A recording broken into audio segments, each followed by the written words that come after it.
Millions of despairing men, women, and little children, victims of a system that makes men torture and imprison innocent people. You cannot shake hands with a clenched fist. Produced by a nuclear exchange would be carried by wind and water and soil and seed to the far corners of the kingdom of God, the kingdom of heaven. It's one small step for man, one giant leap for mankind.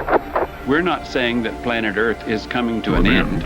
We're saying that planet Earth is about to be refurbished, spaded under, and have another chance to serve as a garden for another civilization. Most of the people in here are just your reflections. They're your mistakes. 1776 will commence again if you try to take our firearms. 1 million of the planet's 8 million species are threatened. You are what you repeatedly do.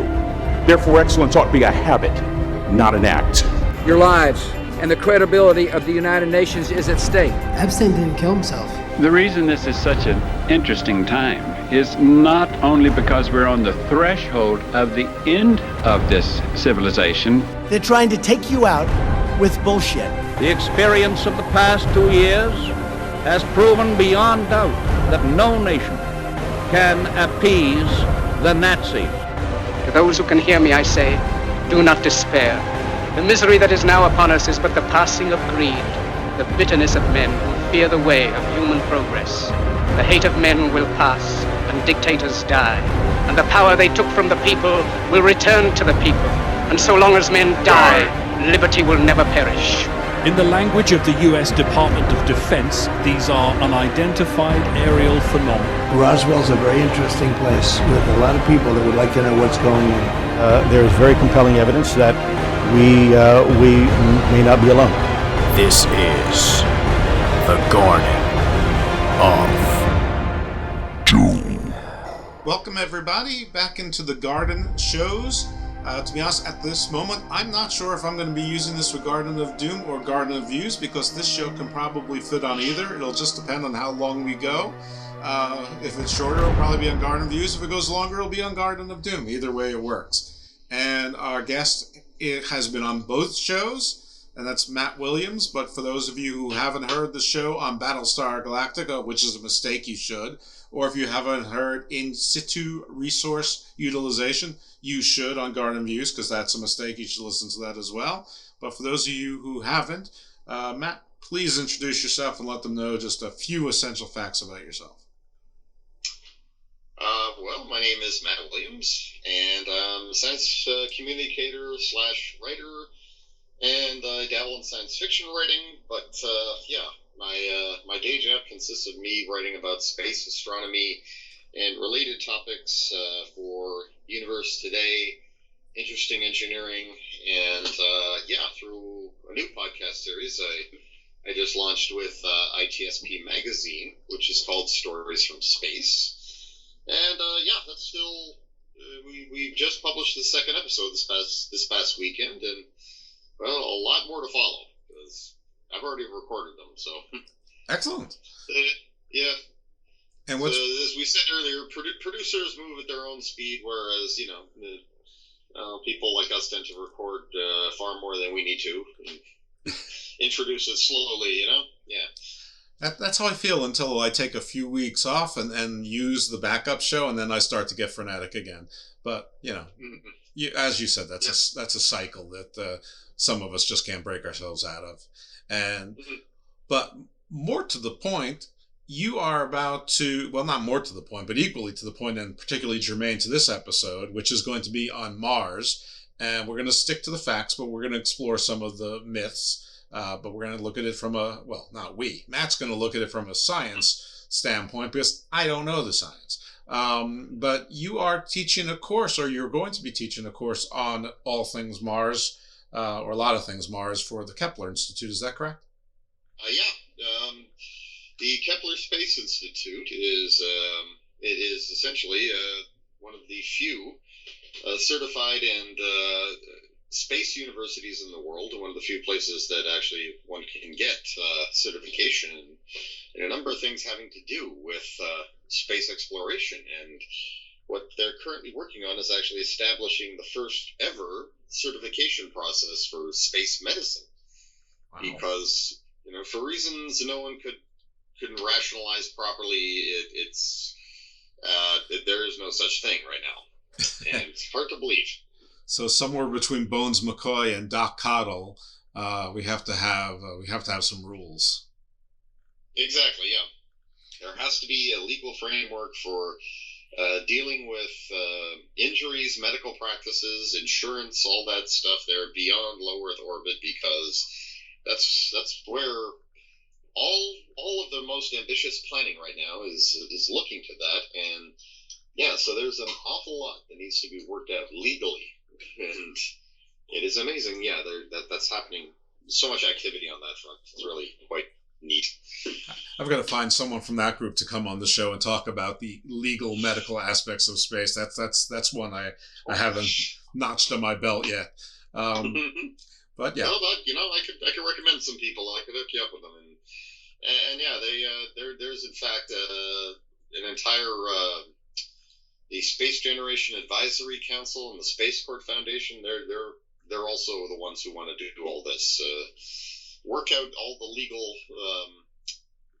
to establish legal frameworks for living, working on the moon, on Mars, in space, low Earth orbit, and near-Earth asteroids, asteroid mining, all that stuff. It's like there has to be laws regarding what people can do and how to address complaints.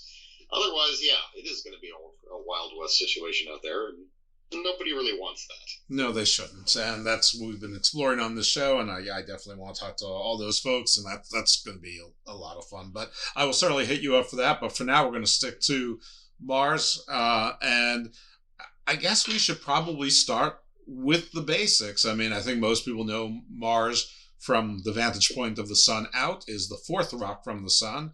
If I'm not mistaken, it is. Actually, I think I'm going to leave the particulars of Mars to you. Can give Mars's resume.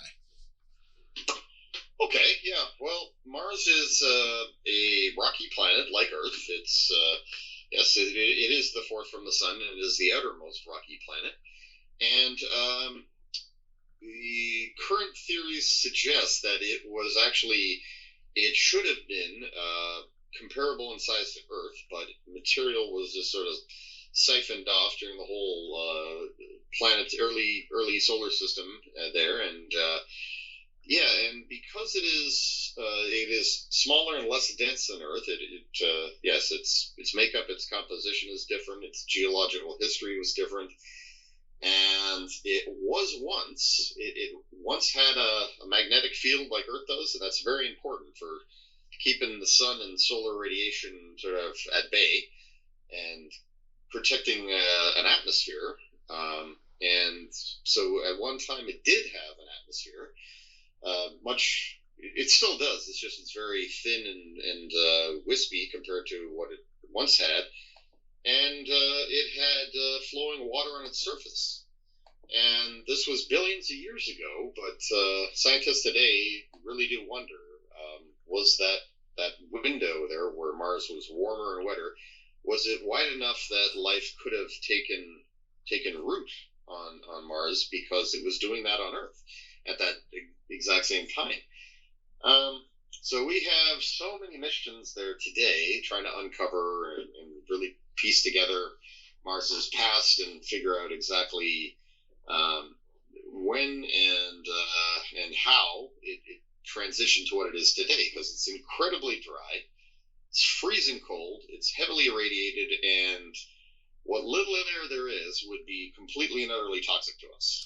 Okay, let's try and unpack some of these things. Firstly, how far is it from Earth, and how far would that make it from the sun? There are astronomical charts. But I have an article actually on that there with the universe today. Yeah. And, basically Mars, every 26 months, Mars will be at its closest point to Earth in its orbit and its relative to Earth there. So, yeah, every 26 months, it's close enough that using conventional propulsion there, you could get there from 6 to 9 months. And here we are. Let's see, distance between Earth and Mars. This varies from when they are closest, ballpark about 100 million kilometers, or just over 62 million miles. When they are farthest apart, it is, about 4 times that much. So 400 million or 250 million miles. As for the sun, it is an average distance of 228 million kilometers. Nope, hang on, I think I got these backwards here. What distance? No, hang on. Can we hold for 1 second here? Sure. Because this can't possibly be right here. I've got, okay. The distance between... Oh, actually, yes, it can. What am I thinking? Duh. Okay, so clip out the part where I sound uncertain there. Yeah. So, yeah, in other words, when Earth and Mars are at their closest there, they're just about 100 million kilometers from each other. And when Mars is on the other side of the sun, or opposition, it is really quite far, 400 million kilometers. Basically that's part of why it has been such a real headache for astronomers. For the longest time, they didn't realize that the sun was at the center of the universe, so they couldn't explain why Mars appeared so rather large in the night sky at one time and rather small at the other. Right. But the point is, from an astronomical point of view, it is a very, very, very far bridge. You know, the moon is relatively easy to get to by comparison, and you look at the effort that takes us. Right.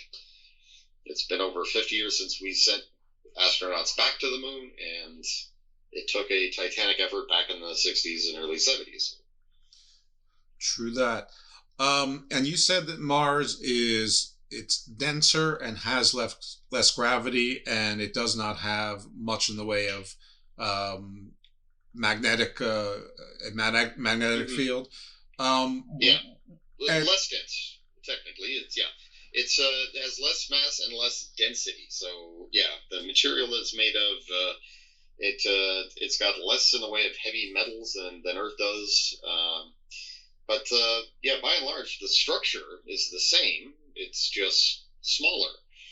And its magnetic field basically died out a long time ago, but it's still got these small, localized magnetic traces in its rock formations and so forth. So, one thing you could never do on Mars is navigate with a compass. Okay. Produce absolutely, completely unreliable readings. There's no true north. You'd have to do star charts or something. So the gravity is much less then? It's about 40% of what we have on Earth, 38% and change. So and that is probably the only thing that, when it comes to people going there, it's like, can you live on Mars? It's like, absolutely. It just, how much are you willing to spend? The technology is there. The one thing we don't really have an answer for is, can you live there indefinitely given that the gravity is lower?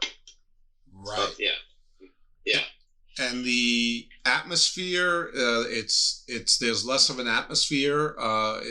Do we know what is the gaseous makeup? I mean, obviously there's not air as we can breathe it. Mm-hmm. Well, it's about 0.5% on average of air pressure at sea level here on Earth. So very, very thin, and that's mostly carbon dioxide. A few other trace gases, teensy bit of water vapor, but largely, the very gas that is toxic to mammalian life there, including us humans. That's what Mars's atmosphere is mostly made up of. Okay.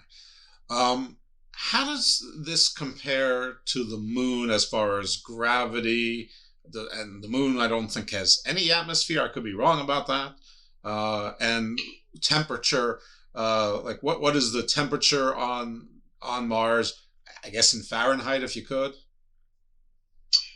Well, I certainly can try. Have to do conversion here, but that shouldn't be a problem. So basically, the moon is an airless body, right? It has no atmosphere to speak of. And yeah, that is true of most bodies in our solar system.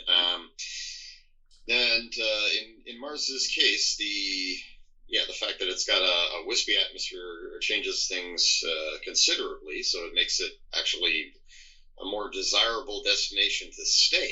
It's a lot further to get to. In terms of temperature, both the moon and Mars have pretty significant variations there. But on Mars, here we have Fahrenheit. It will range from minus 166 degrees Fahrenheit to 95 degrees Fahrenheit. And it all depends on where you're taking the temperature from and what time of day and what time of year. But it's like around the poles, around the more northern or deep southern reaches, that's where it gets down to minus 166 at night.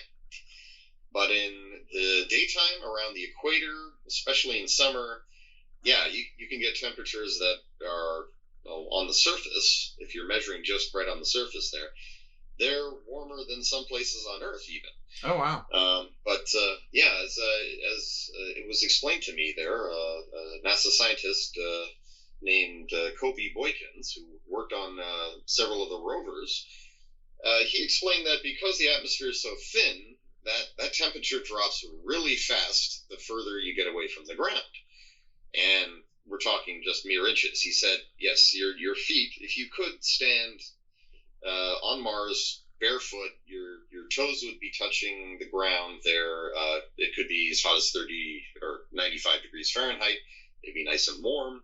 By the time you got to your ankles, it would be close to freezing, and by the time you got to your knees, it'd be really freezing. So yes. So this is not a high desert situation. This is a the high desert exists only up to a couple of inches, depending on how tall you are, and it drops considerably. So there is no outdoor living unless you're some sort of like super mouse.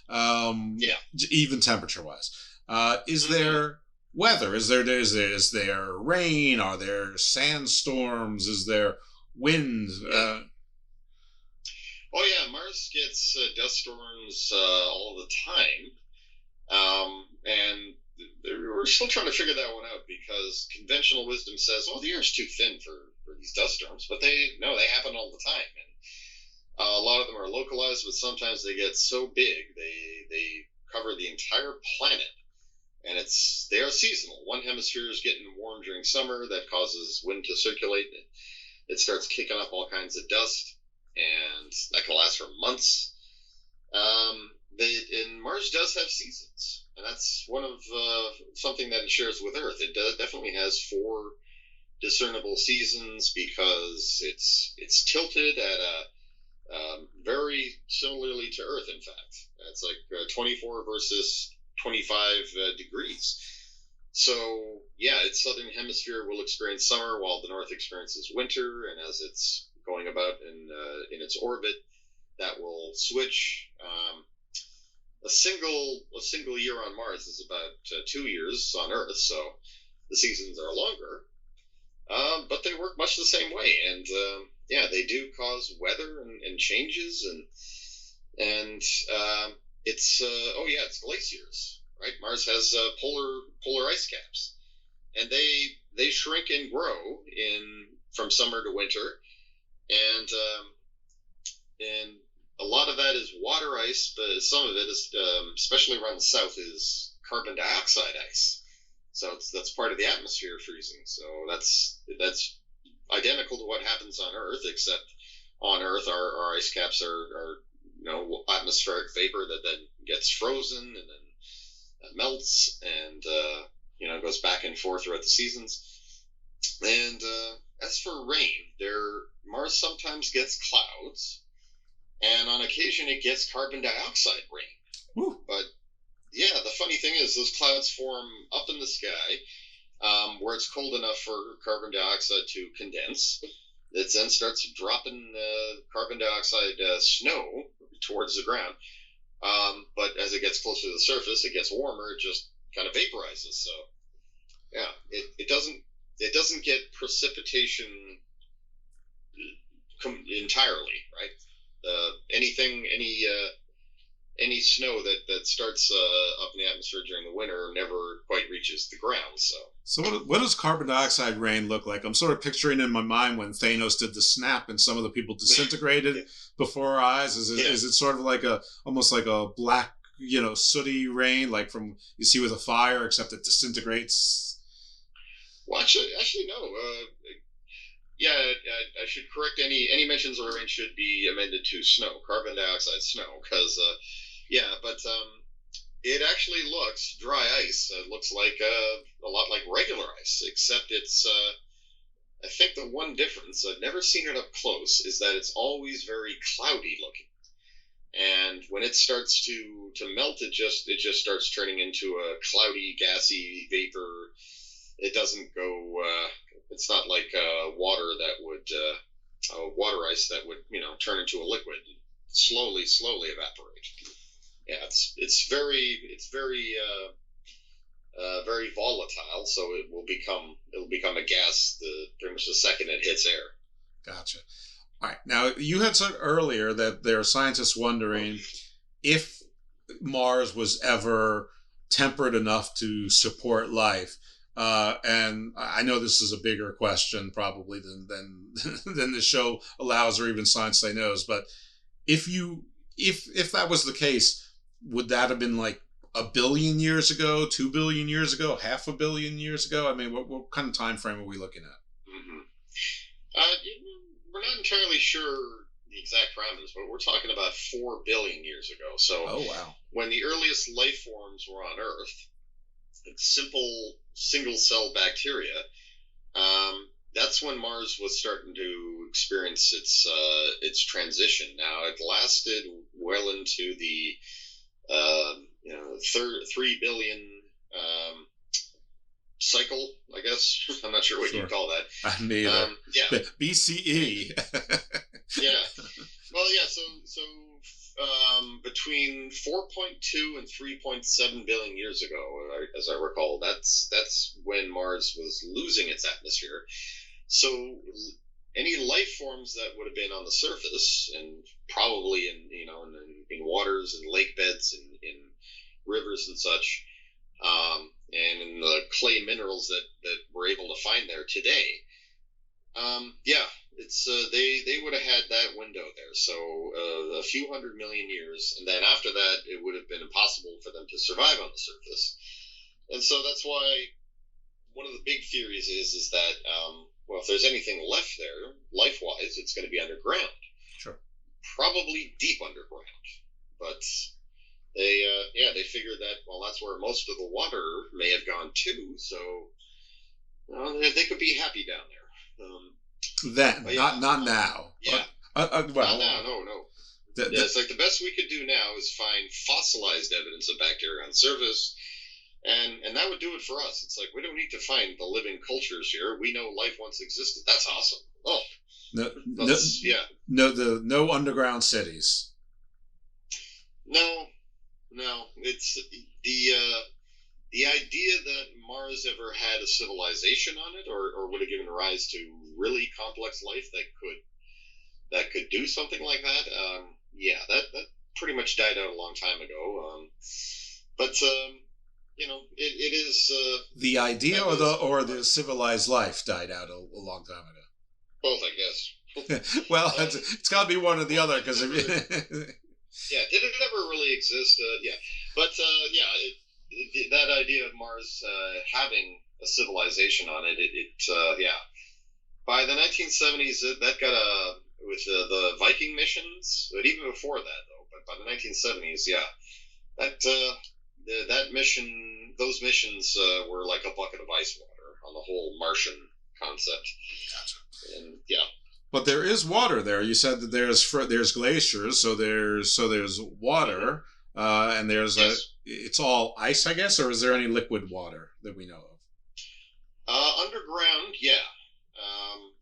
there's a lot of evidence for underground water, or at least the possibility of it, right? Okay. And because there's tons of solid ice in the ice caps, there's lots of permafrost in the soil around the ice caps. There's all kinds of readings that say, yeah, there's got to be these big reservoirs down beneath the ice caps again, but not just there, even in the mid-latitude. So if you drill deep enough where, the sensors are saying we're getting readings there of some kind of subsurface thing, and it looks like it's full of hydrogen, then yeah, it's like, well, you just hit an aquifer. And so yeah, a lot of mission planning there, a lot of ideas about establishing bases on Mars. They involve this idea that there's water enough for a lot of people.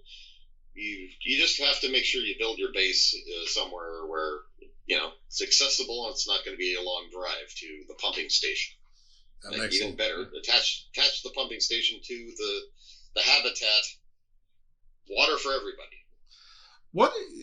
What's the coldest temperatures on Earth? Like, I assume it's Antarctica, the Arctic Circle. Like, what's the average temperature there? Is it? I mean, I think you said negative 190 is Mars.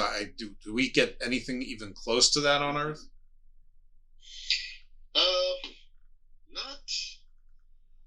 Not that far off. I mean, Antarctica, yeah, the highest readings there were about 130 Fahrenheit, as I recall, and I was taken in Antarctica at Vostok Station, which is one of the scientific outposts there. It was maintained by the Russians, and yeah, in that area, it is technically on the Antarctic ice shelf, where it's the driest desert in the world. So that's minus 130 Fahrenheit. Yeah. Minus 130. So, and yeah, that's very, very cold, and this is what Bill Nye said it, and I think it was a really good description. He's like, if you're wondering what it'd be like to live on Mars, well, think of Antarctica, only a lot colder and way drier, and you can't walk around outside without bottled oxygen. And in Antarctica you have to bundle up, but on Mars you're going to need a pressure suit, right? A well-insulated pressure suit and a steady supply of oxygen, because Mars basically makes Antarctica look balmy and very livable. What about food? Is there any vegetation, algae, moss? Is there any evidence? I was reading, I think 2 days ago, that there's actually an indigenous insect in Antarctica which apparently is going extinct.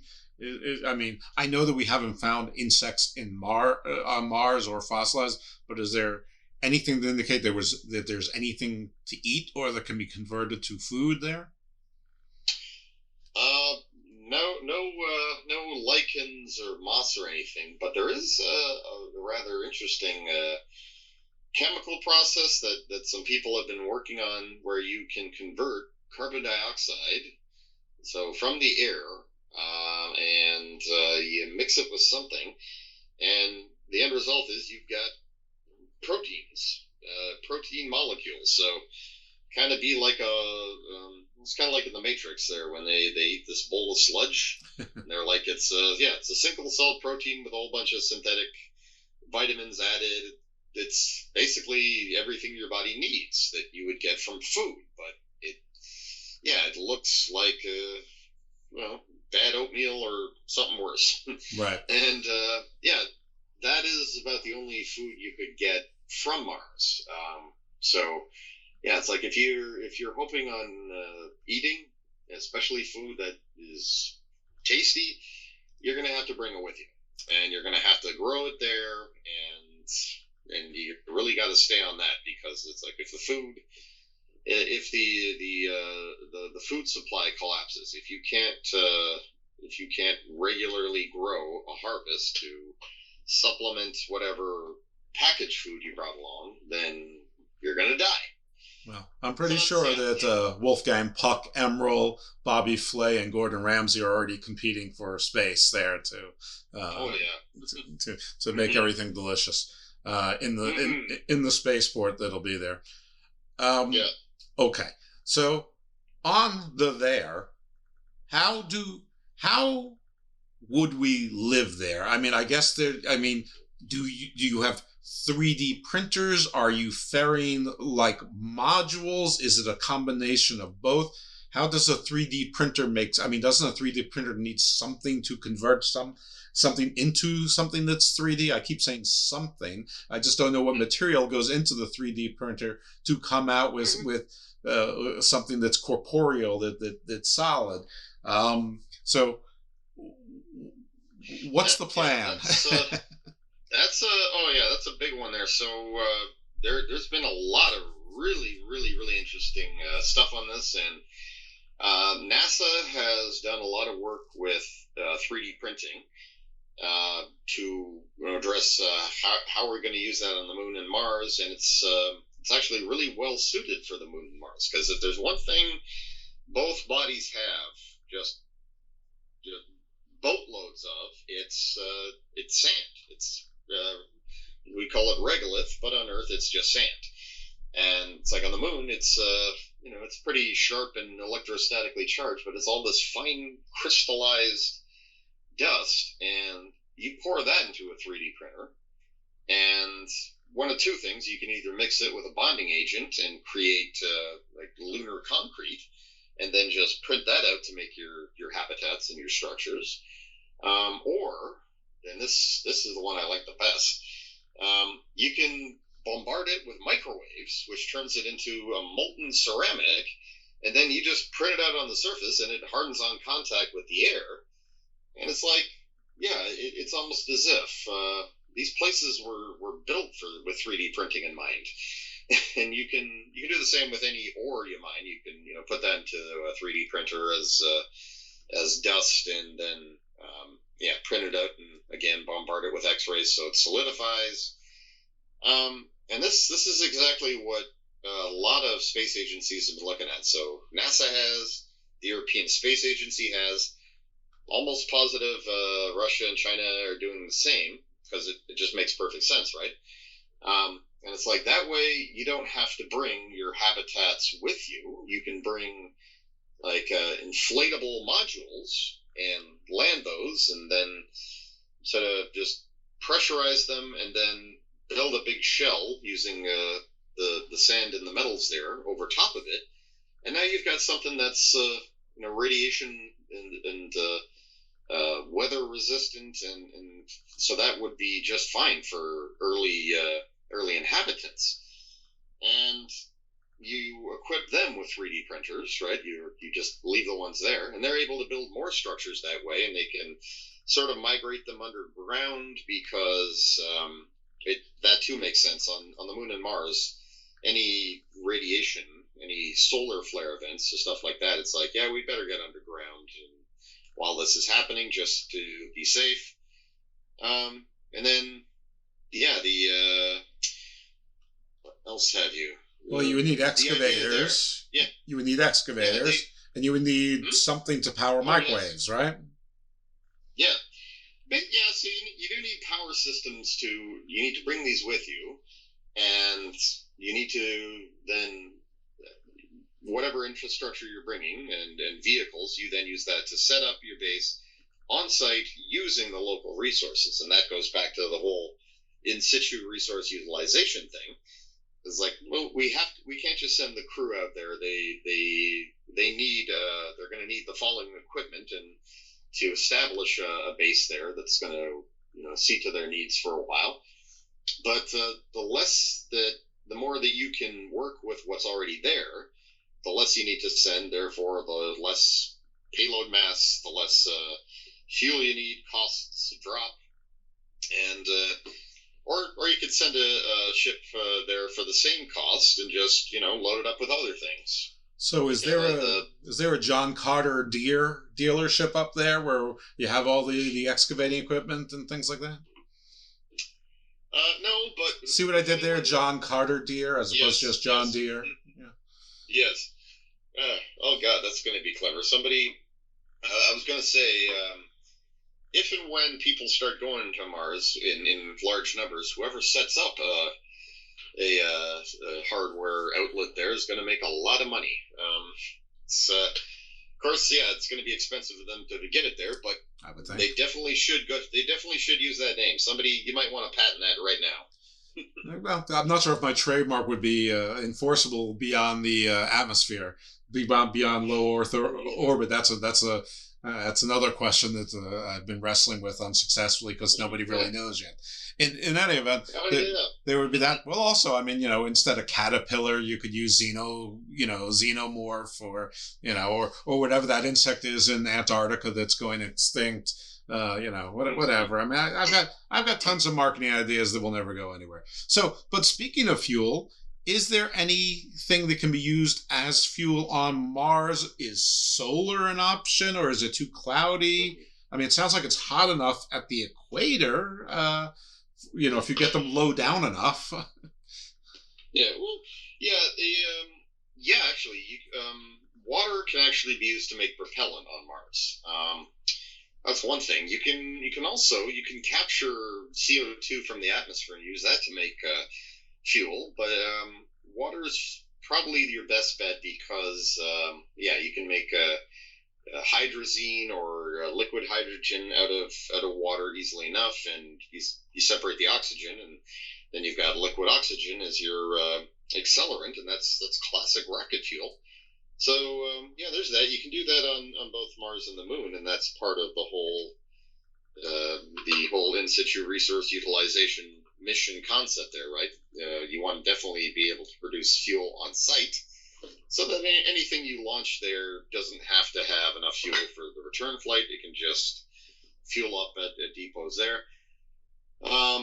In terms of solar, solar is definitely doable on Mars. It's just it's not a standalone thing. So it's like you want wind farms to take advantage of the changes in weather.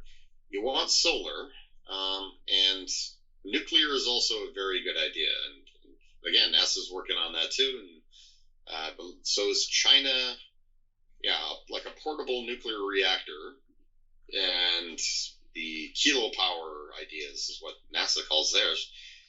And you set that up around the base. You have solar and wind there to have additional power, and the reactor is kind of a reliable fallback in case you're not generating enough, or in case these fail.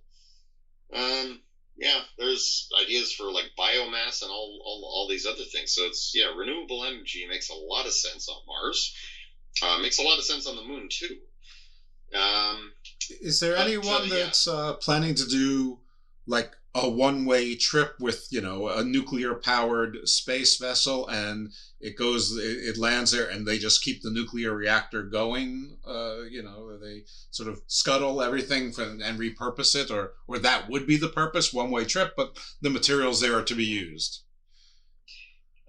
Not yet, but it is an idea that was the idea has been proposed a lot, and I know that's appeared in fiction. Like Kim Stanley Robinson's Mars trilogy, which is like I think the most influential book on colonizing Mars, fictional anyway. But they had that. It's like the initial settlers were all scientists. There was like 100 of them on board this one ship, and when they got there, they disassembled their ship and used it to build the habitats, and I think they had a reactor on there too. As far as I know, no one's planning on that. Elon Musk is the only one right now who is saying, I want to bring people to Mars on a one-way trip. But his rockets, they all come back. They're designed for the return trip too, right? So, he for now. Yeah. Has anyone seen him in the last 2 weeks? Is he still missing? Elon Musk? Yeah, wasn't he missing? I didn't recall hearing that. He may not have been seen publicly, but according to his Twitter account, he's still pretty active. Okay. He's still alive. I just assumed he was on the way there with a couple of platoons of space mercenaries. So, yeah. But not just yet. Yeah. Okay. Everyone knows the book The Martian. Great book. Great movie. I mean, is that like anywhere close to the blueprint for the initial survival on Mars? I mean, not assuming that one guy doesn't get stuck there by himself, that he actually has a crew and then doesn't have to science the blank out of it. Since I'm not sure what show it is, I don't want to go explicit. Yeah. Not it sort of is, but back when it was written, I remember hearing about this because. I'll confess, I haven't read the book yet. It's in my pile. I just haven't gotten to it. I've seen the movie. My wife has informed me there are some differences, but as for the science part, I know about. It's close enough. The movie's close enough to the book for your purposes. Yeah. And he was he definitely did his homework there. Andy Weir. Yeah, he definitely did his homework there. It's just. What he wrote was current to 2011, and what he envisioned there was, well, we're gonna build this really big spacecraft, and it's gonna have like rotating sections, and it's gonna fly to Mars, and it's gonna put a crew down there in a habitat that's gonna last for a while. That was gonna happen in like I think the 2030s was when he predicted this, and. Yeah, and then that they are then going to return to Earth after a while, and another crew will go up there. And that too was not that far off, but it's that's not what NASA is actually planning on doing. Their plan is a little bit a little more low tech than a big massive ship with rotating sections in it. But that may be the case someday, and it really would be good if it is. And that ship better be nuclear powered, because getting to Mars is not it doesn't happen very rapidly, and it needs to happen much more rapidly for us for future exploration to really even make sense or be affordable. And you said it's 6 to 8 months or 6 to 9 months, depending on. Yeah. So that's why NASA wants to build nuclear spacecraft, right? It's like, well, we could cut that down to 100 days easy with a nuclear powered rocket. And some concepts that they've been looking at said, well, we could do even less than that, 45 days, maybe even 30. It's you're pushing the boundaries of engine technology right now, but that's the whole point.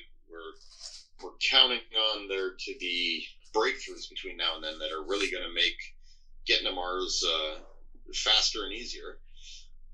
And but the idea, the main idea right now is NASA wants to be able to send their crews toward the moon, where they will dock with the Lunar Gateway, which is orbiting a habitat kind of like the ISS, but much smaller. They'll dock there, and then they will transfer to another spacecraft, the Deep Space Transport. That's going to fly them to Mars, where they're going to rendezvous with another orbiting space station, and then go up and down from there. Andy Weir's idea was they'd have launch vehicles put down on the surface, and that would carry the space capsules and the crew back up to a big ship, and it's like I remember seeing that and thinking that's a really expensive mission architecture, and that's really not what NASA has planned. But it still looked really neat, and it was really quite interesting how it did use a lot of NASA plans and NASA spacecraft. It's like Mark Watney ends up launching to space there. He's in what's clearly an Orion spacecraft. It comes with this launcher there, and it's like they weren't far off, but. They did sort of imagine that NASA was going to be going the really expensive route, and in, I don't know, sometime in the 2030s. And NASA still hopes to do this by the 2030s, but it won't look like the same. What would they eat? Like basically protein bars, like Clift bars or something? Yeah. Astronauts right now eat a lot of freeze-dried food. They also, if you look at the ISS, they also eat a lot of normal baked food, a fair deal of processed food, and just all of it is put in those little handy seals, right, to keep it. And I do think they actually do get their fair share of fresh food. But if we're talking vegetables and so forth, anything that really doesn't do well with packaging and really won't keep very well, they grow it up there. So okay. Yeah, it's like there's a lot of research into long duration space missions in spacecraft. Can they not grow some plants in there? Because not only will they help clean the air, but it's a good source. It's a good nutritional supplement. Well, it sounds with all the carbon dioxide, it's already a greenhouse. So. Mm-hmm. Oh yeah, I mean, people breathing, that produces a ton of carbon dioxide. So could plants breathe? A very good idea. Could what, plants? Yeah, could plants breathe there if there was some that were hardy enough for the temperature conditions? I don't know that there are any, but on the surface of Mars, no, not as it is right now. But that is an idea for the long term. And once again, Kim Stanley Robinson, he explored all this, and it's like, well, if we thicken the atmosphere, that's step one in making Mars a nicer place for humans to live. If you thicken the atmosphere, and there's a number of ways you can do that, so then the air is thicker, it's warmer on the surface, and the carbon dioxide is still going to be the main gas in the air. So could we put out some lichens that are genetically modified, or if we can get it warm enough, can we just put out lichens that grow all over planet Earth there in really cold conditions, and they can grow out on the rocks and in the dirt and start doing their photosynthesis thing and converting some of the CO2 into oxygen. It's like, yes we can. Probably we'll still have to modify them because the radiation is not particularly pleasant there compared to Earth. So, but that's a good first step, and it's like, just little by little, you slowly introduce vegetation and such, and you definitely want to start with the stuff that's really, really tough, that's used to hard conditions on Earth. Start introducing those, and then it's like over time you start completing the life cycle by introducing more complex plants, things that are a bit more temperamental, and eventually, once the atmosphere is converted enough that there's actually enough oxygen in the atmosphere to breathe, and the CO2 is down to a small amount there strictly for the warming effect, and you also got to pump in a lot of nitrogen there to buffer it, and then you can start introducing animals, and humans could actually start walking around without a pressure suit. But they might still need to bring some bottled oxygen with them just in case, because the air is still going to be pretty thinner than what we're used to. A couple of simple questions then, back to that one. Could they build greenhouses or arboreums or something okay, so that could be done with the 3D printer or what have you, or modules. That process that you were talking about, which I think most people call terraforming, I assume that's basically what you mean. I mean, how long a process is that for a planet, even one the size of Mars? I mean, are you talking about decades? Are you talking about centuries?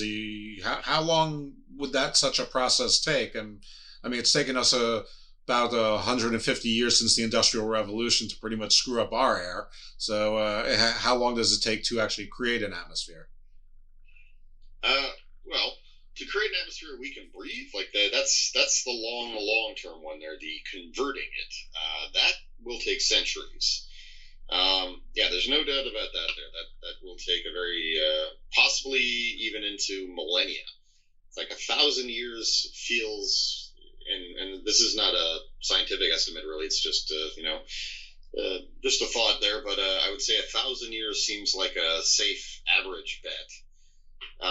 Everything else, though, just thickening the atmosphere, making it warmer, would be a matter of decades, because it's like there's so many ways we can do that there. And yeah,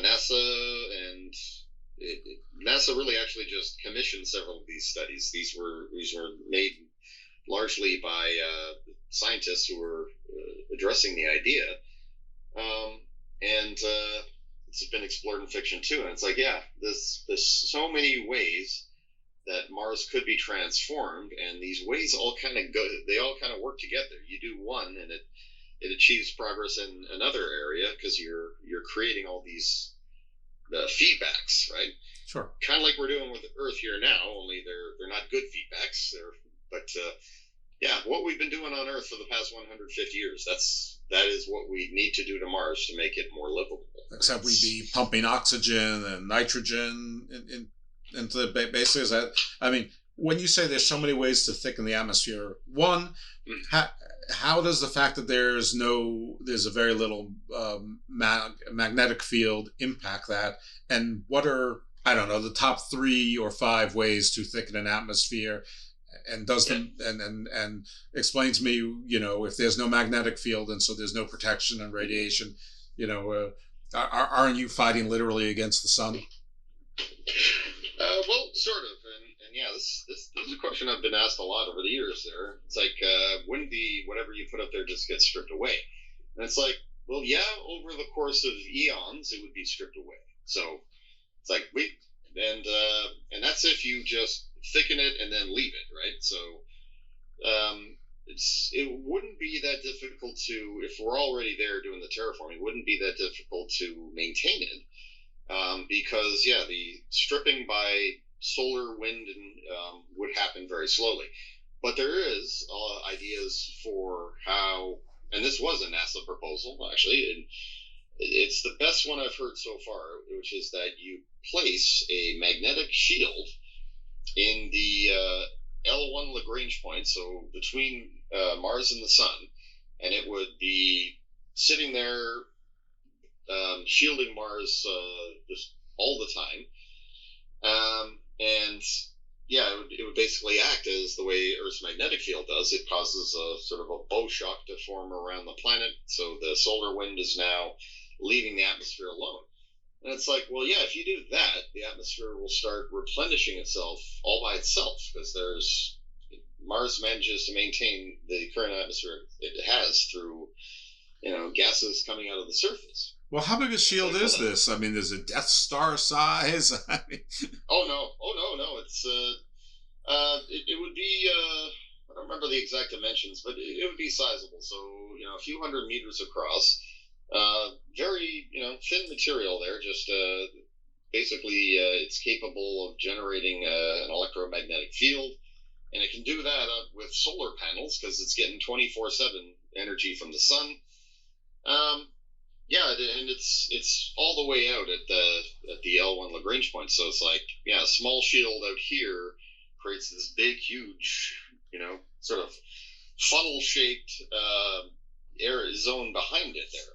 All right, let me take a quick break just because I'm not sure that everyone knows what the Lagrange point is, and I'm not sure I do, but I think I do. Because space is in 3 dimensions, in every size. You can't just use a map. So the Lagrange point is the point in this 3-dimensional map where something would be fixed and stay or follow the orbit of Mars, so that, if I understood you correctly, it would sort of follow the orbit of Mars and sort of be between the Sun and Mars at all times. Yeah. Well, Lagrange points are basically where you've got multiple bodies with gravity. So, like Earth has these same things with the Sun, and the Moon is part of it. So it's like points in space around us where the gravitational forces kind of balance each other out, and anything you put in there will now be in a highly, highly stable spot and stay there. It won't be circling. It moves with the orbit of the planet, but it essentially remains in place. And so for Mars, the Mars Sun L1 point is the point that is around Mars, kind of like in a wide orbit, but much, much closer to Mars than it is the Sun. And yeah, it's right between Mars and the Sun. So it's like, yeah, you put a magnetic shield into that spot, and it will just break the wind, right? And break the solar wind, and keep Mars safe in its wake. Okay, let's go into some of the more favorite mysteries of Mars or myths of Mars, and let's start with the one that's popular, that there was a civilization because there had to be a nuclear war because nothing else explains the levels of a particular form of xenon. It's either 29 or 129 on Mars. And before you debunk that, I sort of have my own little theory on this that seems to be commonsensical, that there could be any other than a nuclear war, which is that there is no atmosphere, and so you have solar radiation for billions of years, or a solar flare hit at some point with no protection. It seems to me that the sun is just one giant nuclear mega reactor, and that could account for it. But I'm sure you've heard that myth. B, can you debunk it? And was my amateur attempt even close? Well, I'm not sure I can debunk yours there. Leave it with me though, and I'll come back to it there.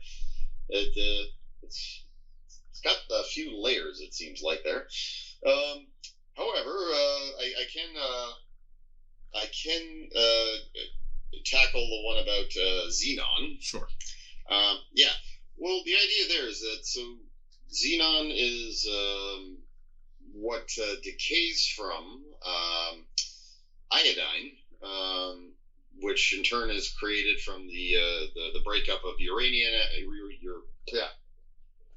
uranium atoms, and it's like, okay, so there is xenon in Mars' atmosphere, just trace amounts, but then again, that was also part of the solar nebula from which the sun and all the planets formed. So the fact that Mars has any of that in its atmosphere, well, it's like early Earth did as well. And Mars's atmosphere today, actually, it resembles what Earth's primordial atmosphere was believed to have been like, in that it was really rich in carbon dioxide and other gases there. And you sure they said xenon? I'm not sure about any of it, but yes, I'm pretty sure it was xenon. I'm pretty sure it says xenon 129, but if the answer is no, there's nothing unusual about the levels of any form of xenon on Mars, especially given the lack of the weakness of the atmosphere, that's perfectly normal, then that's it's sort of cherry picking information to come up with a conclusion that there was a civilization that destroyed itself in a nuclear war. I mean, a bunch of dominoes fell backwards on that one, especially. Yeah. Well, and my understanding is though that it's really, really, really very little amounts there, and I believe NASA and the Curiosity rover actually found evidence there. It's like, yeah, there's traces amounts of this and other things, but they can explain how that is formed through cosmic rays and all that stuff there. So it is certainly fun. It's a fun speculation there. Can you run your theory by me again there? I need to Well, my theory seems to be irrelevant now, since there doesn't seem to be a high level of this xenon or some residue material from a nuclear war. But my theory was basically, since Mars doesn't have much of an atmosphere, and since you really can't distinguish between a nuclear explosion and basically giant solar flare, because the sun is a nuclear explosion, basically, that it could just be from exposure to a solar flare, or just billions of years of exposure to the sun. Yeah, no, that makes a lot of sense, frankly. In fact, that's pretty close to what NASA there was saying there. It's like, yeah, the solar rays, the interaction between that and chemical elements that were there on Mars since its formation, they will create a bunch of things, and that, yeah. So nothing to see here. Speaking of things to see, there's the face of Mars. So anything on the famous face of Mars? Yeah, well, that was something that was rather thoroughly debunked. So the Viking orbiter, and this is what's sort of ironic there. It's like the Viking orbiters go to Mars, they deploy the landers. The landers check the soil and are looking for traces of basic life forms, organic molecules, things that would indicate life, and those readings that came back say, oh no, this the soil looks pretty dead to us.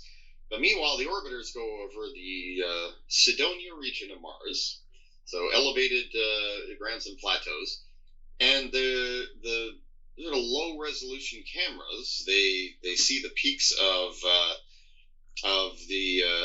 this one raised area there, and it's like all the shadows that are dancing across it there.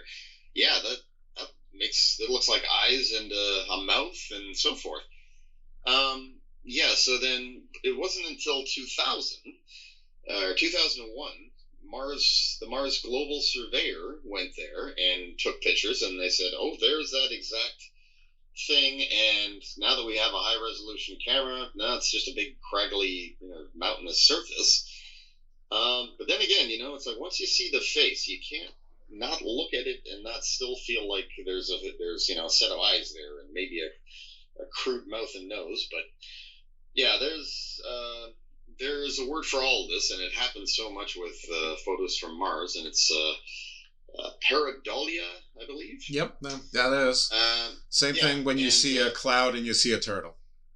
Yeah, people see, Elvis's face in a grilled cheese sandwich, or the Virgin Mary in the mold behind their fridge, or, if you can do that, you can see a face on Mars. You can see a lizard, a coffin, a doorway, stairs. Ah, yes, the doorway, the stairs, the pyramids also. Are those all pareidolia as well? Oh, yeah.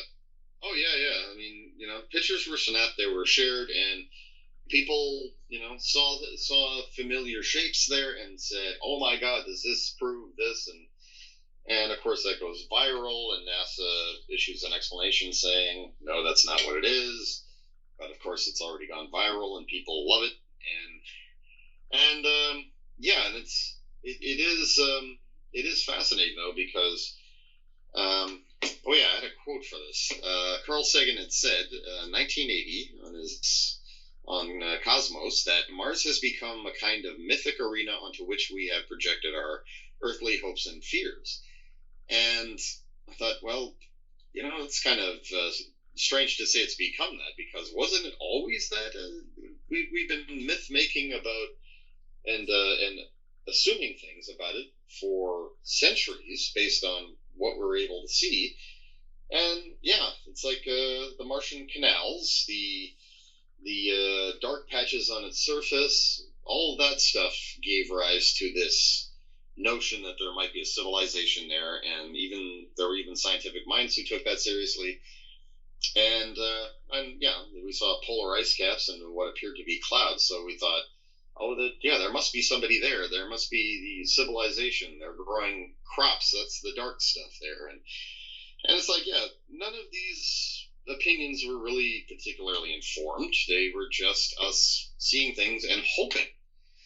And that is what people do, right? They desperately want to believe something sometimes, and a small teaser like that, and whereas a scientist would tell you, well, let's wait till all the facts are in. The likelihood of this is entirely low to negligible.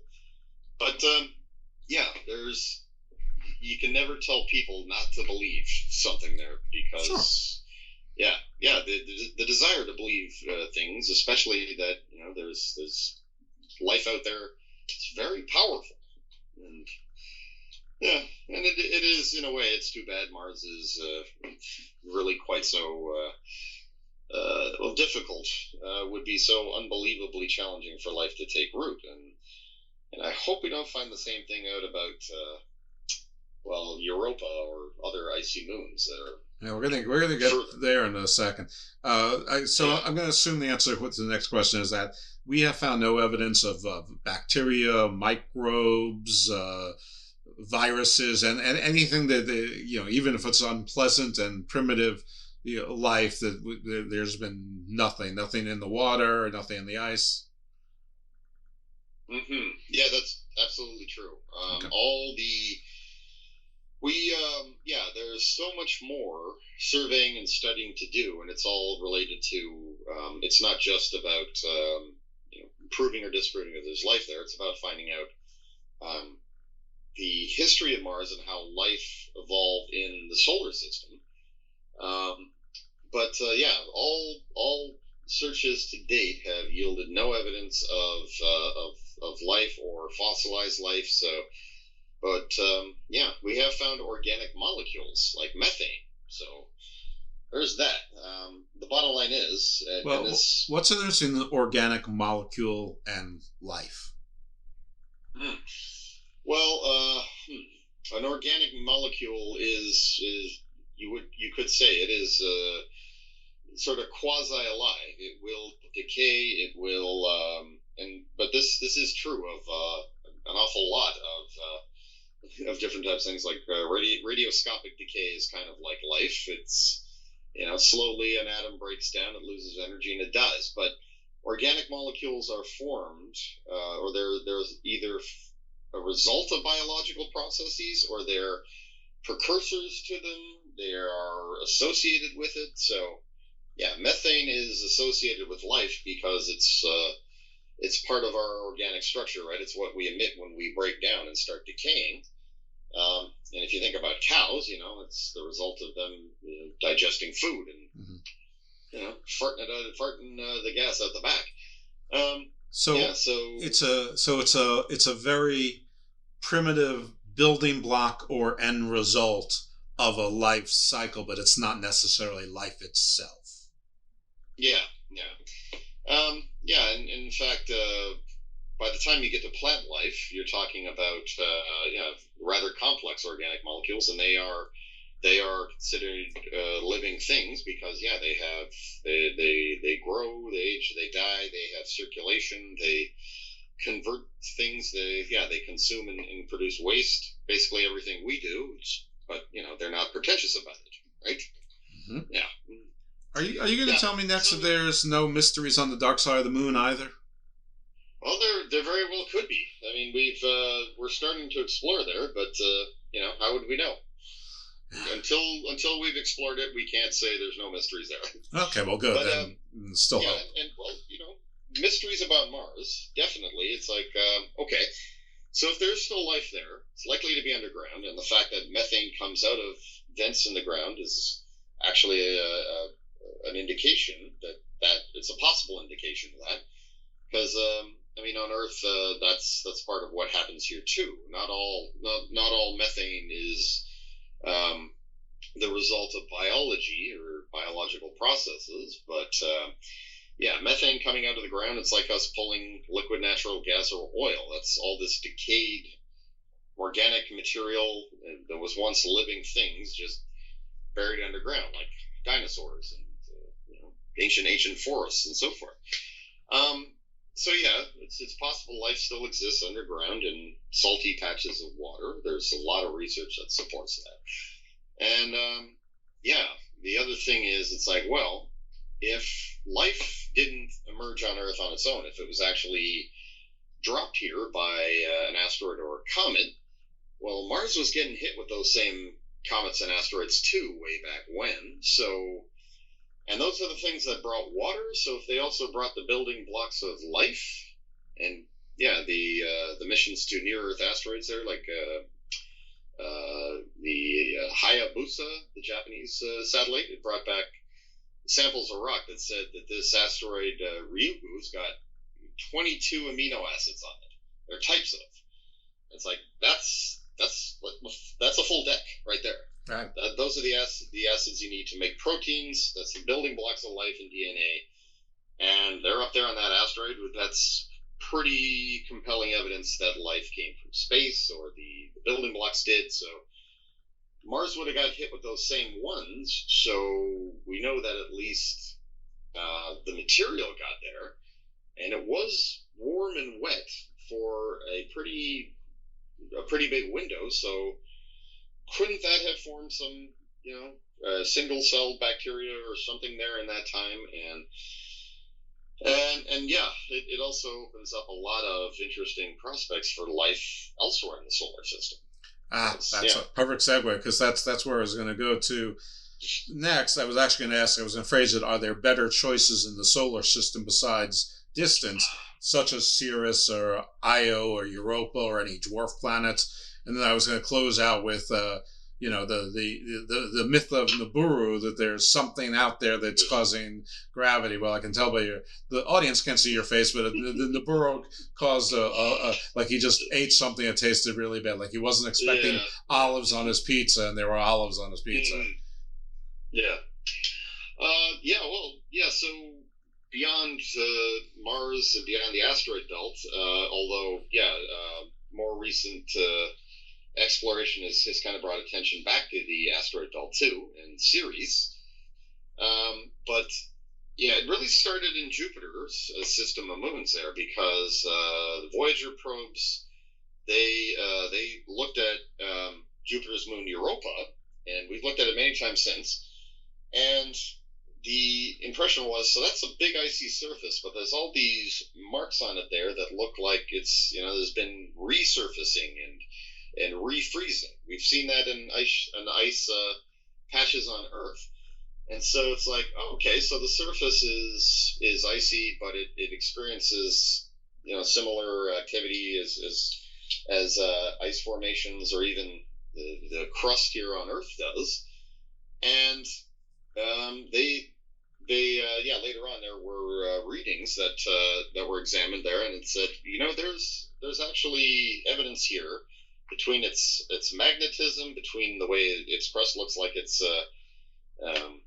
resurfacing and so forth, and all of this would suggest that there's liquid water, salty liquid water beneath that surface. And everything we've seen since points to the way to that. We've even seen water plumes coming out of the surface, and the theory was that so all the models we have on Europa and all the other moons in the outer solar system say that they're likely to have the rocky and metallic stuff down in the center. They have an icy shell on top, but some of them, the gravitational pull of their big planets would cause the core region to sort of flex and strain, and that would cause all this energy released from the core. It would hit the ice above it, and it would be warm enough that ice could exist as a reasonably warm ocean. And then they started thinking, well, down on the ocean floor, wherever it's geologically active, we have hydrothermal vents, right? All this heat and magma and chemicals are being kicked out from the Earth's interior. It's getting into the water, and life just spawns all around it there, because it's got all this energy and all these lovely compounds that are necessary for life. And so, the case for life inside Enceladus became a big one, and then, the Cassini orbiters flew to Saturn and was looking at its moons, and it's like, Titan's got a lot of the same thing going on, and it's even got a dense atmosphere and a lot of weird organic stuff going on in the atmosphere and on the surface. But it also might have an interior ocean. And Cassini also flew past Enceladus, and it's like, we know there's an ocean in there. It's spraying out water from the southern polar region there, like Europa does. And altogether, it's like, so there's even more moons orbiting Saturn that are likely to have interior oceans. There's also ones around Uranus. Triton, which is Neptune's largest moon, probably has an interior ocean too. And maybe even Pluto and its large moon Charon. And so, yeah, it's like all of that just sort of built up, and a lot of scientists were saying, yeah, we need to get missions out there now. We need to start looking at the water plumes and trying to scan beneath the surface. We need to land on Titan and check out those methane lakes. And yeah, it's like all of our astrobiology has been focused on Mars for a very long time. But the next big leap is going to be, yeah, Europa and beyond, for sure. There's already missions planned there. But definitely not into here. Venus and Mercury are pretty much out. No. Yeah, Mercury's, yeah, it is freezing cold on one side. It is massively irradiated on the other side. You know, if it had any kind of life, it's like, yeah, maybe single-celled bacteria underground. It's mercurial. Venus? Yeah. It's hermetic, or I don't know. Venus, on the other hand, it's like Venus is the closest thing we have to hell in our solar system there. It's like if hell exists, it's somewhere on the surface of Venus. And yeah, it's hot enough to melt lead. The atmospheric pressure is enough to crush your skull. Sulfuric acid rain. There are people theorizing there could be living bacteria on top of the clouds, on top of the cloud deck. If it's tough and hardy enough, well, it's a possibility, but we haven't confirmed that yet. Yeah, in the outer solar system, there seems like there's real potential to find aquatic life inside the moons that orbit gas giants, and that, you know, if in fact the ingredients of life are distributed by, you know, asteroids and comets and so forth, I mean, these places have been hit a million times, then yeah, it's like, and we know that stuff gets pulled under and then pushed up all the time. So yeah, these places could have got the ingredients for life. It could have evolved. It would probably be somewhat limited, because it's like there's not a lot of places for it to, niches for it to find and then evolve. But well, then again, we don't really know that for sure. We won't really know until we send something there. Right. So the aquatic life we're talking about, are you talking about like paramecium? Are you talking about horseshoe crabs? Are you talking about the Loch Ness Monster?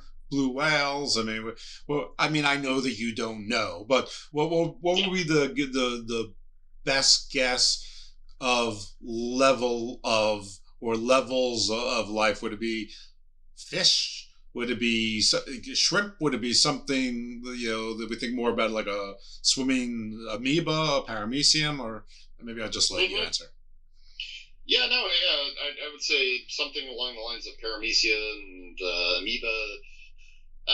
But around those hydrothermal vents, you know, it's like it is not far-fetched to think that they won't have something similar to what we see on Earth around hydrothermal vents, like extreme life forms that include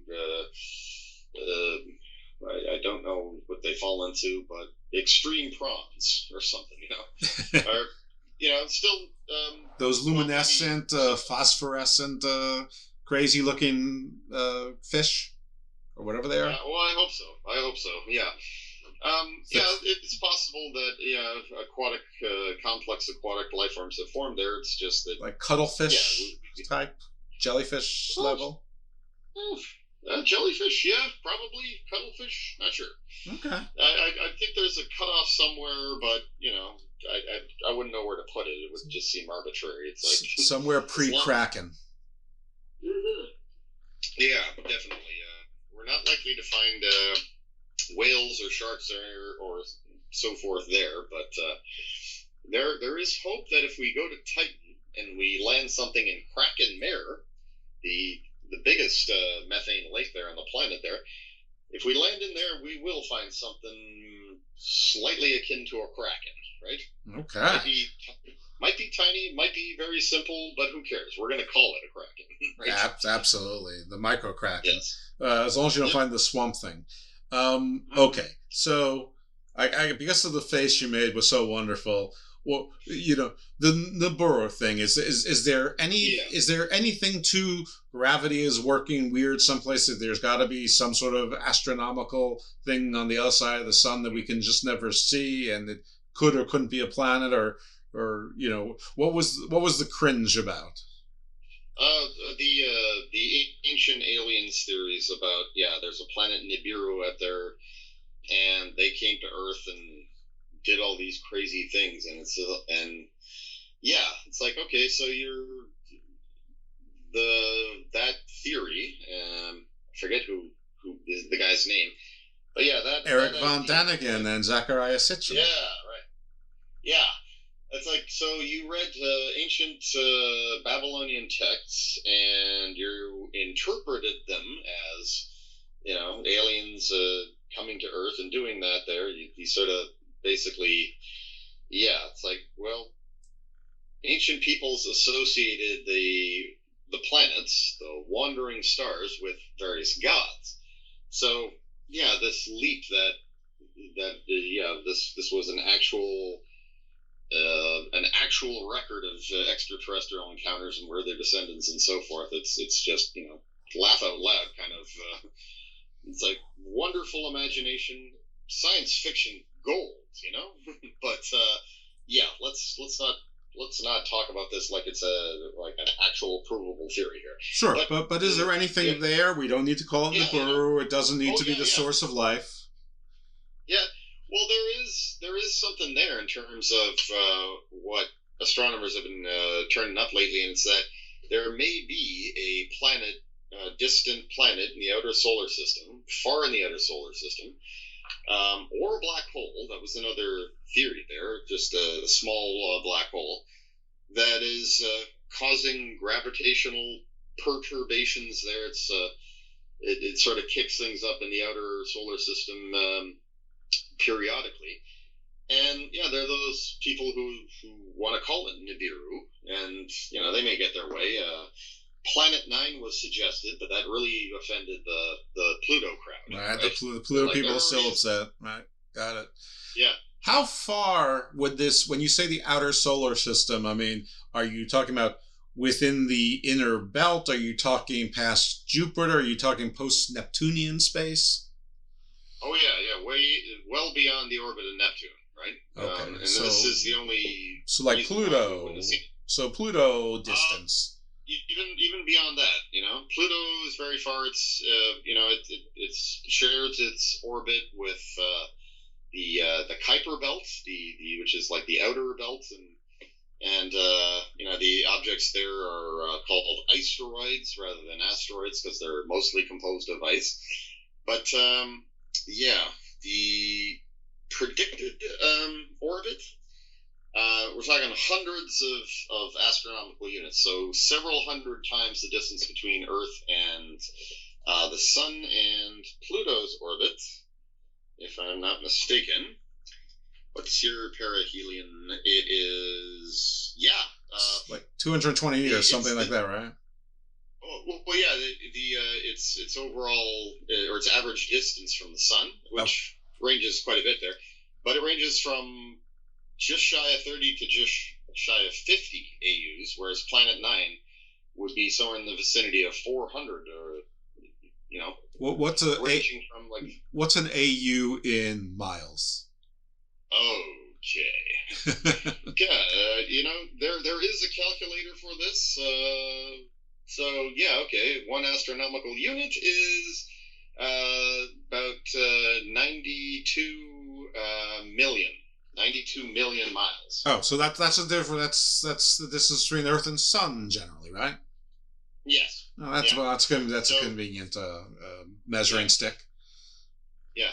So multiply that by several hundred, and that's how far this planet would be. Nibiru, Planet 9, Planet X was what the Pluto crowd liked, and Planet far. So at that distance, it would pick up so little light from the sun that we can't possibly get a reflection from it. If we looked at it with infrared, I think it would produce a heat signature so tiny that, similar problem. So yeah, it's kind of ironic, really. It's like and some of the hardest things for us to detect are right in our backyard, whereas the James Webb, it's looking back to the galaxies that existed well over 13 billion and 13.5 billion years ago. And yeah, it's like we can look back through space and time to the very, very early universe, but we can't spot a planet in our outer backyard. And there's so many objects that we still haven't actually observed yet. We just kind of know they're there. But yeah, and so obviously I don't like the ancient aliens theories much, but I kind of do actually. It's just when people are arguing them like seriously, like we have proof and so forth, and it's of course based on a lot of hope and supposition and such. So the issue with like Planet 9, Planet X, etc., is that for many they saw this as confirmation that that all that theory was true, and they expect to be visited by aliens from there. I don't think you're really getting grasping the significance of this discovery here. Right. Well, I mean, there's something very comforting in believing firmly in something that can't be disproven, because it can't be disproven. So you can never be proven to be wrong, at least no time soon. Back to Mars, on the construction of these modules and then creation of the domes through 3D printers. Would this be by astronauts, or would this be by robots, androids, whatever word you want to use? Well, it's in one version, right? The astronauts would be supervising, right? They would be working the robots, so they'd be there to guide the whole process. But the robots would be largely autonomous. They'd be capable of basically gathering the materials, processing them, printing them, all that stuff. So you really only need someone there to supervise, rather than working all the controls and telling the robot to do everything. But there are other ideas there that no, we should be long before we send people, we should have automated robots going there and doing this by themselves. And it's like, yeah, the planning is keeping pace with the technology, because the technology for machine learning and autonomous systems there is advancing very rapidly. And so space agencies are like, well, obviously we want to take advantage of that, especially if it means people don't have to go there and put themselves at risk. Right? Well, you gotta act quickly though, because in my profession there was an article not too long ago that there was an AI that was so convincing that it wanted to retain the services of an attorney, and an attorney apparently took the case and then got berated or something from the Bar Association and withdrew from representing their AI client.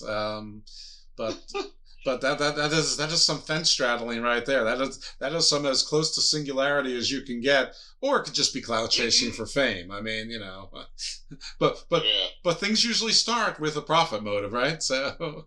Oh yeah. The idea of sending robots out to do a lot of the heavy lifting, especially if they're going to bring things back, that is, oh yeah. I mean, billionaires everywhere are taking that idea seriously. They're like, oh yeah, we got to be ready for the asteroid mining thing. It hasn't happened yet, but and they're every few years it does seem like there's like renewed interest and investment, but it does seem like something that's going to happen. Possibly humans to the moon and elsewhere. Yeah, but it does seem like it's going to happen. Even billionaires don't want to use their own money, so it's probably tough getting investors and underwriting and space insurance, which is something that I need to figure out how to talk to someone about. Anyway, all right. Now, I know that there are a lot of strange and unique properties of our moon which make it dare say, astronomical, which is sort of the definition of astronomical. I'm not sure. Is that sort of something that should or could be its own show in and of itself? There's a lot of little conspiracies about the moon, its shape, its size, its proportions to the Earth, and proportions to the sun, and things like that. Is that worth talking about, or is that just? Oh yeah, no, yeah. I mean, it is because it's like if you take the conspiracy theories are always fun to talk about. But even then, you strip those away and say what we know about the moon from like established demonstrable science, millennia of astronomy, and then the actual crude missions that went there and brought back samples and everything we learned with robotic explorers. And how it formed and how it may even play a role in life emerging on Earth. There's a lot of that. It's like all of that is very, very fascinating, and someday, in the not too distant future, a couple million people may actually live there. So, all right, well, we're gonna if you're still game, we'll do another show on the moon, because I read a book on it. It was a fiction book, but had a lot of interesting stuff in there. And then the movie Moonfall, which was a horrible movie, but I knew it was going to be horrible, so it was perfectly horrible for me. Talked about some of those things, which was, again, fun in the stupidest possible way. But there's nuggets there. So we'll do that in another show. But of course, we'll do our Babylon 5 one before that, so you can have a little fun. It can't all be fun for me. But all right, listen, you've been very generous with your time and expertise. Mars, it sounds like it could be livable to make it, semi-habitable in any sort of normal way. We're talking about, an Emperor of China kind of timeline, like building a Great Wall, centuries, millennia. Even with improvements of technology and getting it there, we're still looking at hundreds of years. But it is livable for for hardy stoic sorts who have. With some help, and but yeah, I think you've given us a great history of Mars, the composition, the challenges, and I'm sure that if Mr. Musk is listening, that he's anxious to put you on payroll, and I assume we just got a very brief overlook of part of your Kepler course as well. Yeah, well, yeah. Actually, this is all going to come up. A few other people I want to mention there. Sure. What Musk is hoping to do on Mars is obviously very public domain, and not just because he shares all this via Twitter all the time. Mm-hmm. Maybe too much, but yeah. And the less the politics, he needs. Yeah, I'm glad he got the FAA all but cleared them to do the Starship testing, and I thought, oh my God, thank you, because clearly he's been bored and he's been pouring his crazy bored thoughts into his phone and really making a lot of people mad at him and hurting his company. So I'm very hoping that was just he didn't have enough to do at the time, and now he's getting back to work and he's going to be real productive and exciting. But what is interesting is one of the things I will definitely credit him with. He has been a big game changer in so many ways, and he inspired so many people to start thinking about a renewed era of space exploration. And one of those people is someone I worked with for quite a while, and we made a podcast series about people living on Mars called the Martian Dispatches. Ooh. And yeah, it will be premiering at some point there. We're just looking for a place for it to live. And it's science fiction, but it's based on what this organization does, and it's called Mars City Design, the organization. And its founder, Vera Muliani, she's an architect, an artist, design specialist, and she's one of the people that Musk inspired there when she moved to California and Silicon Valley. She was doing architecture and filmmaking and all this stuff, and thought, that's where the future is. Humanity is going to go into space, and one of the biggest challenges is how are we going to live out there? And so her organization does this. They've held design competitions. NASA did the same thing with their 3D printer challenge competition, and they asked people, like actual engineers and architects, show us your best ideas for how we could live on Mars and keep in mind all this stuff, right? Like in situ resource utilization, the radiation, the cold, and all that stuff. All these challenges. So go make some art. And they did. And the designs that Mars City Design inspired there too over the years, I mean, my God, they are really hot stuff, and that's actually how I found out about them and why its CEO and I started working together. And it is amazing too. It's like you take all of the specifics of the Martian planet and the environment, and then you try to you use that to come up with, what the future cities and individual habitats and cities would look like, so that they can be self-sustaining, regenerative, and all that stuff, and people can like thrive and not just stay alive. And yeah, that too was really, really fun, and it's something I definitely want people to check out. I'm actually going to include a lot of that work in when I teach about life on Mars, because that's all about humanity's potential future there. Other than that, I wanted to say, for a lot of people, the idea that humans are going to go to Mars seems like a boondoggle, and Mars One is considered like a total. Many people think it's a sham, right? And they went bankrupt and so forth. Do you remember them? I don't think I do. Yeah, they were founded in 2012, and they're like, we're going to do this whole crowd-sourced mission to Mars, permanent missions to stay there, build a city. And like I followed them the whole time, and I certainly felt that they were sincere. They seemed to be very committed to what they were doing, and they were putting their money where their mouth was. They were doing real research. But yeah, a lot of people just sort of scoffed and said, I told you so, when they went bankrupt. But to me, I thought, well, they've proven one thing that nobody can possibly deny here. They put out the call and said, we're looking for people to volunteer to go to Mars, and on a 2-year basis, or every 2 years, and this is with the intent of staying there. And they got, I don't recall exactly how many, but I think it was like 70,000 applications. Wow. Or tens of thousands of applications. And Elon Musk, right? People are asking him, when are you going to start filling out the list for going to Mars? Because there's no shortage of volunteers.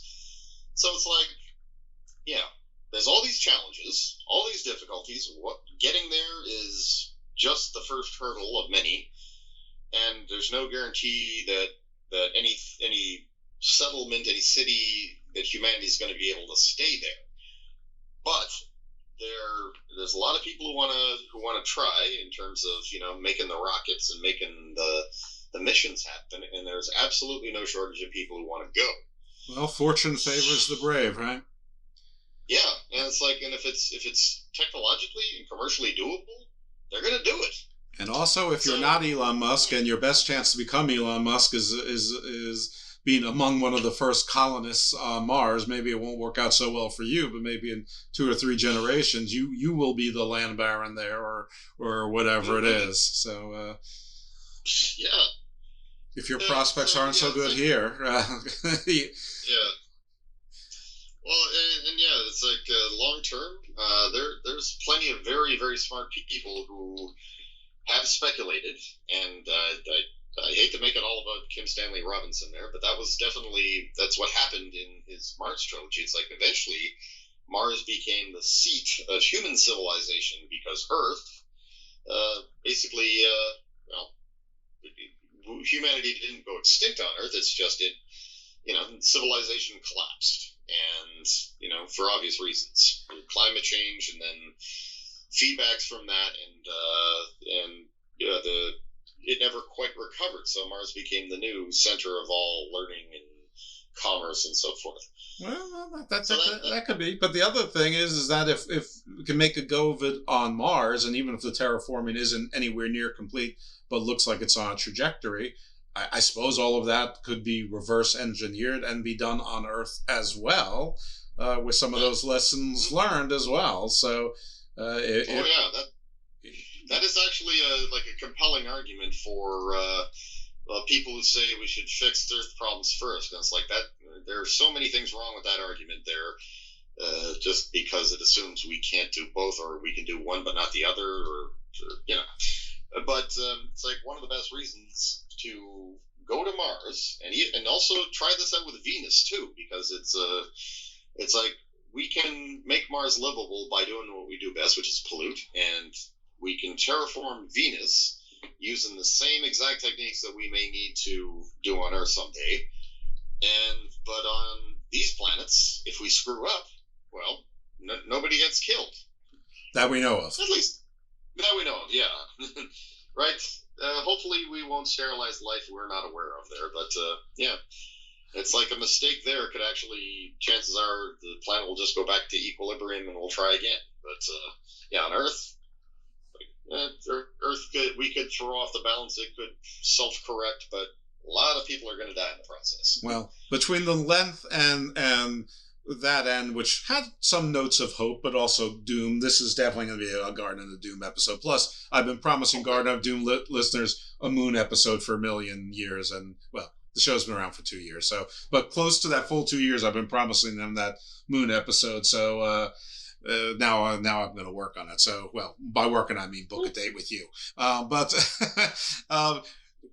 Tell the folks where they can find you again, where they can catch your podcast, if they can enroll or follow the Kepler course, your books, all things Matt Williams. Okay, well it's rather a lot at this point there, just because last 2 years have been pretty busy. Good. First of all, I can be found at Universe Today or Interesting Engineering. I've got lots of articles at both. Just search for my name, Matt Williams, and you'll find me easily enough. My website, Stories by Williams, also has links to all my various pages, so that's worth checking out too. So storiesbywilliams.com, all one word, obviously. And the new podcast is through ITSP Magazine. So that's the Intersection of Technology and Society podcast magazine. And it's called Stories from Space. The upcoming podcast series about Mars is called The Martian Dispatches, and that will be through Mars City Design. So I encourage you to look up them too, because they've always got cool things going on. Are those? Can you find those podcasts like on Spotify, Apple, or? Yes. Yeah. Okay. Yes. Sorry. Yeah. Spotify, and Apple Podcasts. Yeah, definitely. And as for my books, they're available through Amazon, and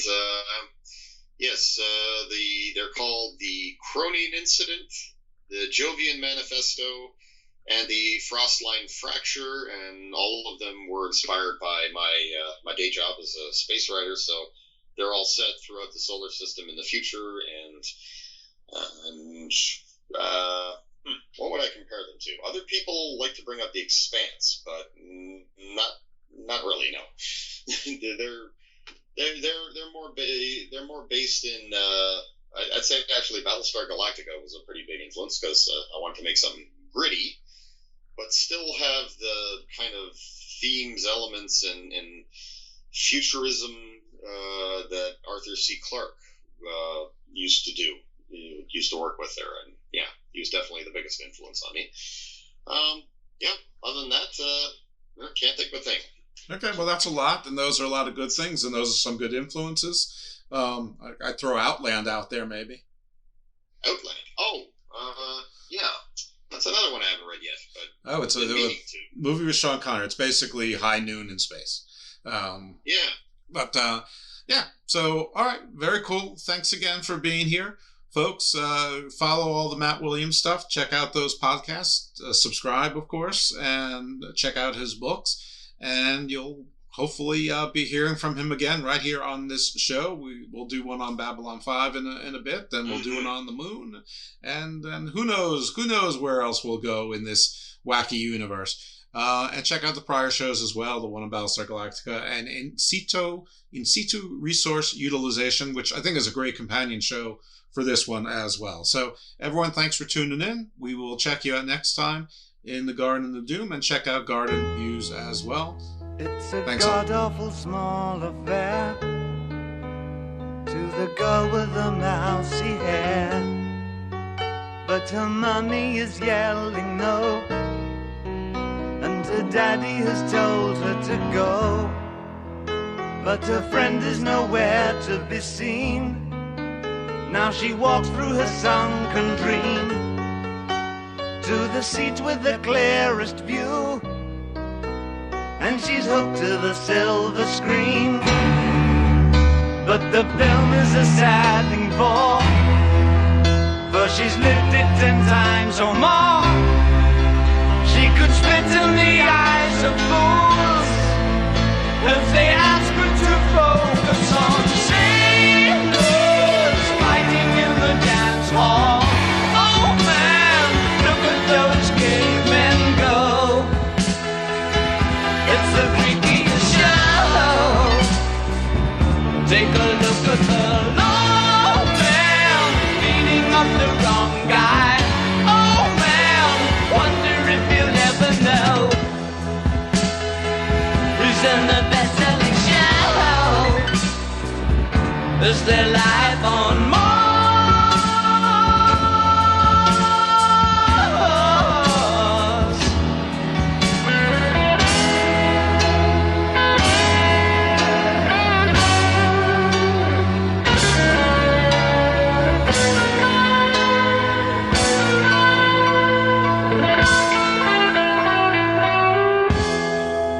It's on America's tortured brow that Mickey Mouse has grown up a cow. And now the workers have struck for fame, 'cause Lennon's on sale again.